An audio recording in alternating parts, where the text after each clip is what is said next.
माननीय मुख्यमंत्री महोदय, माननीय महापौर, उपमहापौर, आयुक्त महोदय, व्यासपीठावरील सर्व मान्यवर आणि जमलेल्या माझ्या बांधवांनो, भगिनींनो आणि मातांनो,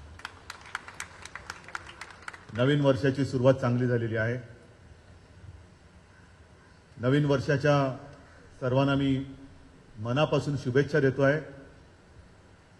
याचं कारण असं की कालपर्यंत जरा एक थोडी धाकधूक होती. कोणाला आधी नुसतं 2000 म्हटलं की धडके भरत होती. पण वाक्य पूर्ण झालं की 2017च्या तुम्हाला आम्ही शुभेच्छा देतोय का लोक जरा खुश व्हायची. तर 2017च्या मी तुम्हाला सर्वांना शुभेच्छा देतो आहे. आणि अर्थातच यावर्षी पहिल्या प्रथम आणि आपली पहिली कारकीर्द जर का 5 वर्षाची पाहिली तर या कारकिर्दीला एक 2-5 दिवसामध्ये आता आचारसंहिता लागेल. म्हणजे ही कारकीर्द पूर्ण होताना मी इथे आलेलो आहे. मार्चमध्ये पुन्हा येणार आहे महापौर इकडे बसल्यानंतर, पुन्हा एकदा भगवा फडकल्यानंतर.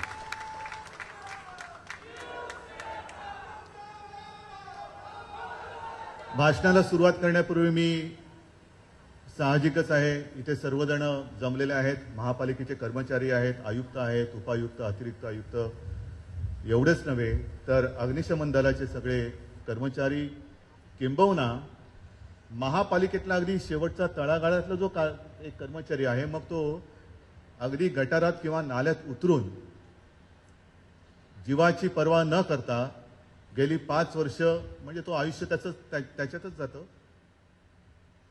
पण विशेषतः 5 वर्ष ज्यांनी मेहनत केली आणि मुंबई सुखरूप ठेवली त्या सगळ्यांना मी खास धन्यवाद देतोय आणि त्यांनाही नवीन वर्षाच्या शुभेच्छा देतोय. मुंबई महापालिका मुख्यमंत्री महोदय, मी आपल्याला पुन्हा एकदा धन्यवाद देतो आहे. याचं कारण गेल्या 1-2 महिन्यात आपण दोघं इकडे दुसऱ्यांदा आलेलो आहे. त्याही वेळेला आपण मुंबई महापालिकेचं काम पाहिलं, आपण कौतुक केलं. त्याच्याही नंतर आपण पाणी व्यवस्था त्याच्याही त्या उद्घाटनाला आला होतात. आणखीन अशी बरीच कामं आपण केली जिथे आपण उपस्थित होतात. आणि म्हणून या सर्वांना धन्यवाद देताना मी भारतीय जनता पक्षाला सुद्धा धन्यवाद देतोय. मनोज, कारण तुम्ही सगळे आमच्या खांद्याला खांदा लावून गेली 5 वर्ष राहिला नसतात तर महापालिकेतलं एक सुद्धा काम झालं नसतं. त्याच्यामुळे प्रत्येक कामं जी आम्ही केलेली आहेत त्याच्यात तुमचा सुद्धा मोलाचा आणि सिंहाचा वाटा आहे. त्याच्याबद्दल मी भारतीय जनता पक्षाला सुद्धा धन्यवाद देतोय. मुंबई महापालिका काय काय करते ह्याचा विचार जर का केला आपण तर खूप मोठी यादी येईल आणि ती यादी थोड्या दिवसानंतर आपल्यासमोर येणार आहे. पण एका गोष्टीचं मला नक्कीच समाधान आहे, अभिमान वाटतो. माझी नेहमी एक मागणी कालही होती आणि आजही आहेच की मुंबई अग्निशमन दलाचा इतिहास हा गेल्या 100-150 किती इकडे तुम्ही 1777 लिहिलेला आहे, तिथपासून आजपर्यंत हा कोणालाच माहिती नाहीये. आपल्याला फक्त एवढंच माहिती आहे, आम्ही जेव्हा लहान होतो, माझ्या पिढीतले अनेक लोक आहेत तिकडे, कुठेतरी घणघण घणघण घणघण घंटावाज ऐकायला आली का कळायचं की आगीचा बंब चाललेला आहे. तेव्हा आगीचा बंब होता, आता फायर इंजिन झालेली आहेत. आणि आपण बघितलं की त्यातले कर्मचारी कपडे बिपडे घालत कसे पटपट पटपट तयार होत, ड्युटी म्हणजे ड्युटी, स्वतःच्या जीवाची पर्वा न करता जिथे काही अपघात किंवा काही घडलं असेल तिकडे जाऊन पोहोचून ती परिस्थिती नियंत्रणात आणत असतात. आणि तेव्हा मी असं म्हटलं होतं की या सगळ्याचा इतिहास हा एका कुठेतरी चांगल्या इमारतीमध्ये संग्रहालयाच्या निमित्ताने आला पाहिजे. इतिहास, कारण पूर्वीचं अग्निशमन दलाचं जे काही एक फायर इंजिन होतं ते हातगाडीवरनं पाण्याची पिंप घेऊन जायचे आग विझवायला. आणि मी असंच गमतीत म्हटलं होतं की तेव्हा हातगाडीवरनं पिंप न्यायचे आणि आता जरी तुमच्याकडे अद्ययावत फायर इंजिन असलं तरी वेगात काही फरक पडला असेल असं वाटत नाही, कारण मुंबईचा ट्रॅफिक जाम. या एक एक गोष्टी जेवढ्या आपण सुविधा आणतोय त्या अधिकाधिक गुंतागुंतीमध्ये आपल्याला त्या कमी वाटत चाललेल्या आहेत. आज एक कॉफी टेबल पुस्तकाचं मी आणि माननीय मुख्यमंत्री महोदय आपण दोघांनी मिळून याचं प्रकाशन केलं. मी अग्निशमन दलाला सुद्धा शुभेच्छा देतोय. योगायोगाने आजच पेपरमध्ये एक बातमी वाचली की काही दिवसांपूर्वी एक 3 जवान त्यांना शॉक बसला आणि ते जखमी झाले होते. त्यातल्या एकाचा मृत्यू झाला, भोजनेंचा. शॉक कसा बसला, काय करायला गेले होते, मुंबई महापालिका काय काय करते हे जेव्हा मी बोलतो तेव्हा या 3 जवानांच्या सुद्धा त्या कार्याचा आपण यथोचित गौरव केला पाहिजे. आणि आयुक्त महोदय त्यावेळेला जेव्हा हा अपघात घडला तेव्हा आपल्याकडनं एक त्यांना वचन दिलं होतं कुटुंबियांना की त्यांच्या कुटुंबियांपैकी एकाला आपण सेवेमध्ये नोकरी देऊ. मला माहीत नाही हे आपण पाळलं गेले की नाही, नाहीतर कृपा करून ते लवकरात लवकर पाळा, कारण त्यांच्यापैकी एकाचा काल मृत्यू झालेला आहे. पण विशेष म्हणजे हा मृत्यू का झाला, कोणाला सोडवायला गेले होते, तर एक कावळा तारेत अडकला होता. कावळा तारेत अडकला असेल ना, अडकला असेल, मरेल कावळा, कावळ्याला काय कमी आहे. मुंबईमध्ये कावकाव करणारे कावळे खूप आहेत. महापालिकेच्या कारभारावरती सुद्धा करतात, इतरत्र सुद्धा करतात. कावळा गेला तर काय, पण तसं नाहीये. अग्निशमन दलाचं कर्तव्य आहे आणि ते बजावताना मग कावळा असो किंवा माणूस असो, हे कुठेही कमी पडत नाही. त्याच्याबद्दल मला तुमचा सारखा अभिमान वाटतोय. अशा अनेक गोष्टी आपण केलेल्या आहेत. आज सुद्धा ज्या काही कामाचा आपण शुभारंभ केलेला आहे, आयुक्त महोदय, पारदर्शकता हा फार महत्वाचा विषय जो आजकाल दुर्मिळ होत चाललेला आहे, तो तुम्ही महापालिकेच्या कारभारात आणलात, त्याच्याबद्दल मी तुम्हाला खास धन्यवाद देतोय. सगळं काही स्वच्छ असलं पाहिजे. कोणाच्याही मनामध्ये किंतु परंतु किंबहुना संशय असता कामा नये, आणि असलाच तर आमच्यापर्यंत येण्याची आवश्यकताच नाही. जा तिकडे क्लिक करा आणि आपल्या प्रश्नाचे उत्तर मिळवा. मला नाही वाटत एवढा स्वच्छ आणि पारदर्शक कारभार देशातल्या अन्य कोणत्या महापालिकेमध्ये असेल, मला माहिती नाही.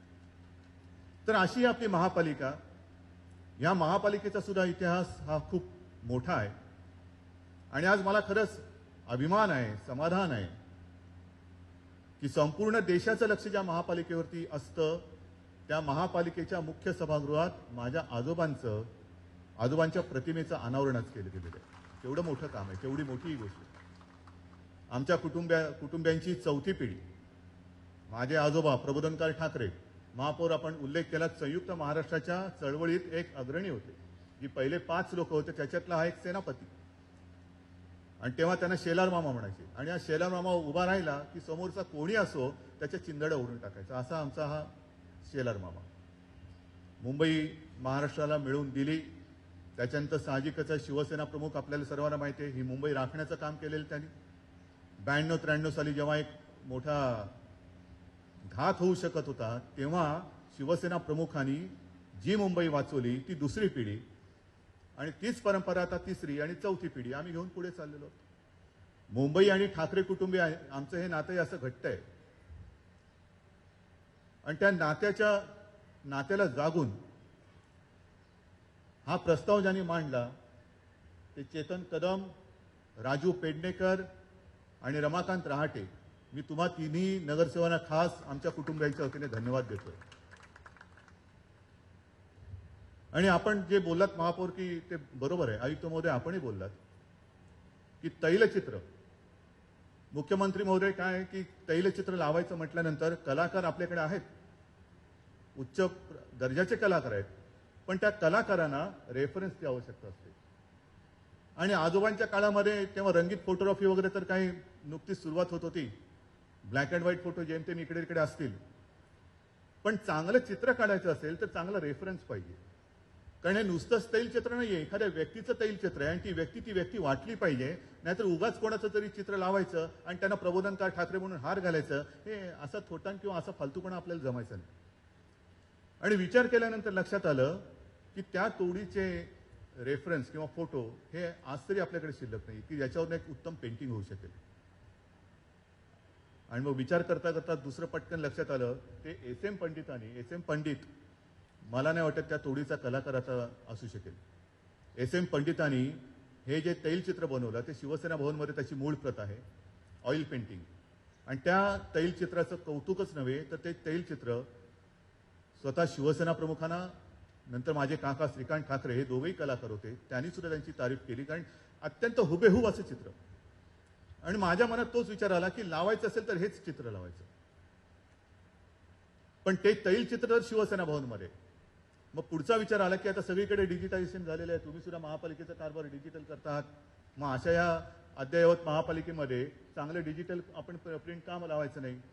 आणि मग हा जो प्रिंट आहे तो कॅनव्हासवरती रवी जसरा यांनी केलेला आहे, आणि ते संपूर्ण ते जडणघडण आहे ती संजय सूर्य यांनी करून घेतलेली आहे. आणि पुन्हा एकदा महापौर आणि आपल्या सर्व नगरसेवकांना मी धन्यवाद देतोय, कारण त्याची जागा सुद्धा जी ठरवलेली आहे तुम्ही, ती अत्यंत योग्य आहे. म्हणजे महापौर बसल्यानंतर त्याच्यावरती प्रबोधनकारांचं लक्ष असणार आहे, समोर आहे, कारभार नीट कर, नाही तर माझं लक्ष आहे तुझ्यावर. प्रबोधनकारांबद्दल बोलताना नेमकं काय बोलायचं, किती बोलायचं हा एक मोठा प्रश्न आहे. कारण उगाचच आजोबांचं कौतुक नातू करतोय अशातला भाग नाहीये.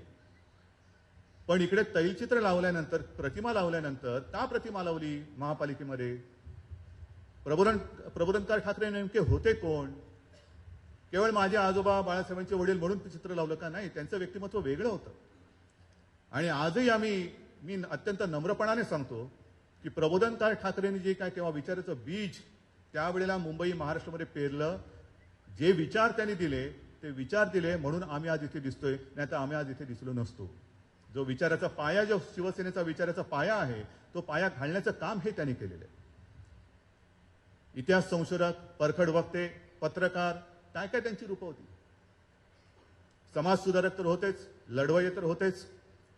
पण ते नेहमी स्वतः सांगायचे की मी पुस्तक वाचून समाज सुधारक झालेलो नाही, की कोणाचं तरी चरित्र वाचलं आणि आता काहीतरी करायला पाहिजे यांच्यापासून प्रेरणा घेतली आणि मी समाजसेवेला लागलो, असं नाहीये. तर त्यांचा जो काही काळ होता तो काळ एवढा विचित्र होता. एक तर पारतंत्र्यात आपण होतो. आपल्या समाजामध्ये ज्या काही वाईट रूढी परंपरा होत्या त्या एवढ्या भयानक होत्या.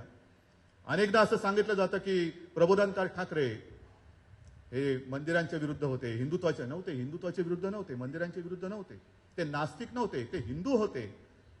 पण हिंदू धर्मामध्ये बुरसटलेल्या रूढी परंपरा ज्या होत्या ना त्याच्या ते विरोधात होते.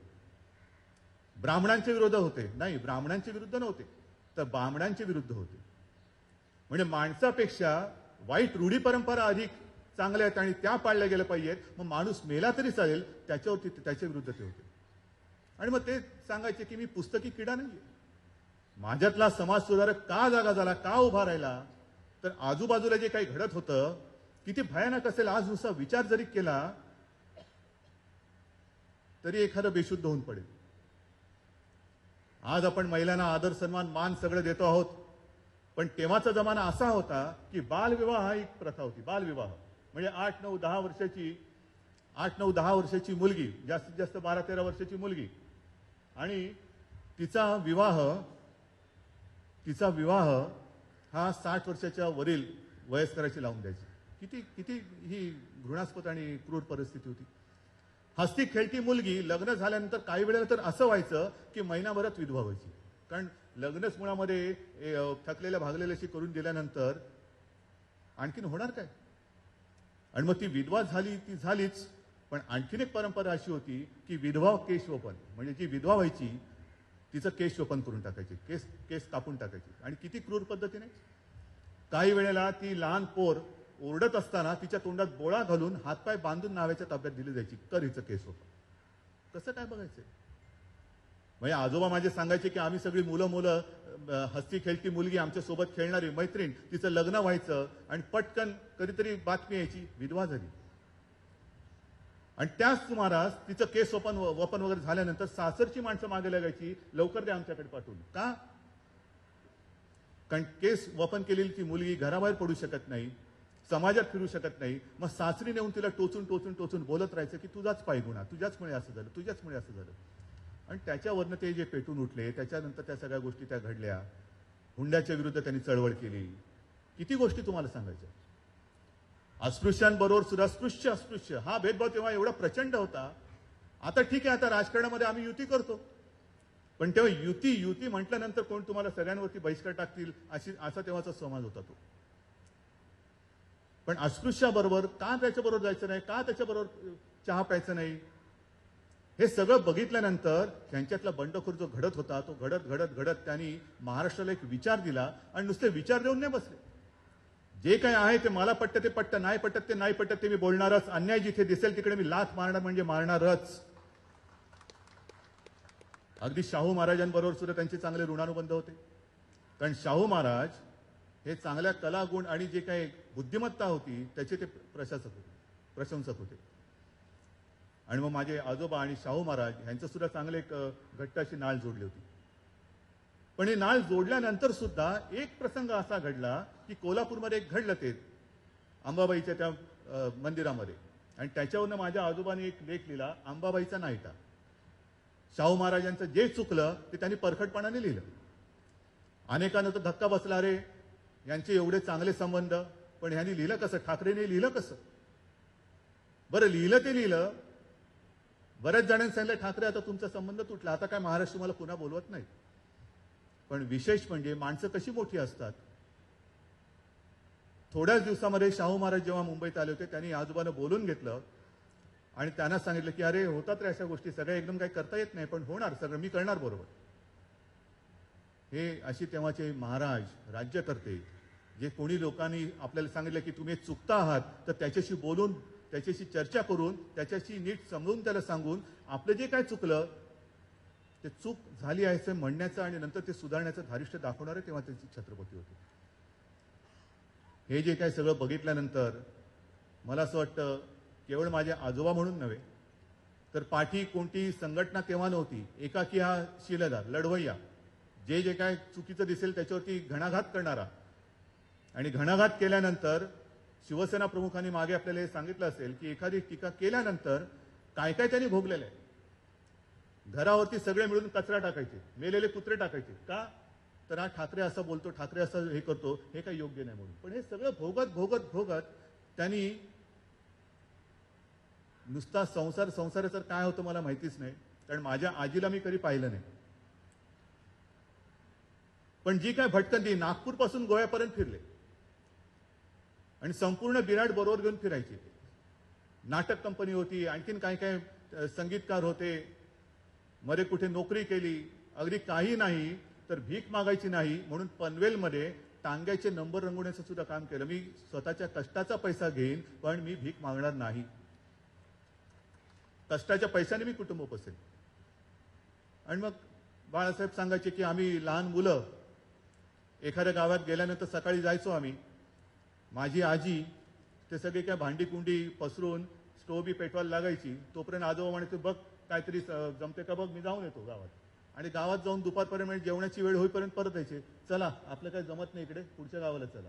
म्हणजे कुठे ठिकाण नाही, काही नाही, काही नाही. पण ते बीज विचाराचं पेरत पेरत पेरत जे काही गेले ते बीज आता फोफावून वरती आलेले आहे. आणि त्यातूनच ह्या हिंदुत्व असेल, मराठी माणूस असेल, शिवसेना आहे, ही सगळी जी काय आज आपल्याला मोठी झालेली वृक्ष दिसतात ते माझ्या आजोबांच्या विचाराच्या बीजातून उभारलेली ही झाडं आहेत. आणि म्हणून मी खरोखर मनापासून सर्व पक्षांच्या नगरसेवकांना खरंच अंतःकरणापासून आमच्या ठाकरे कुटुंबियांच्या वतीने धन्यवाद देतोय की तुम्ही हा प्रस्ताव मांडलात, एकमताने त्याला परवानगी दिली.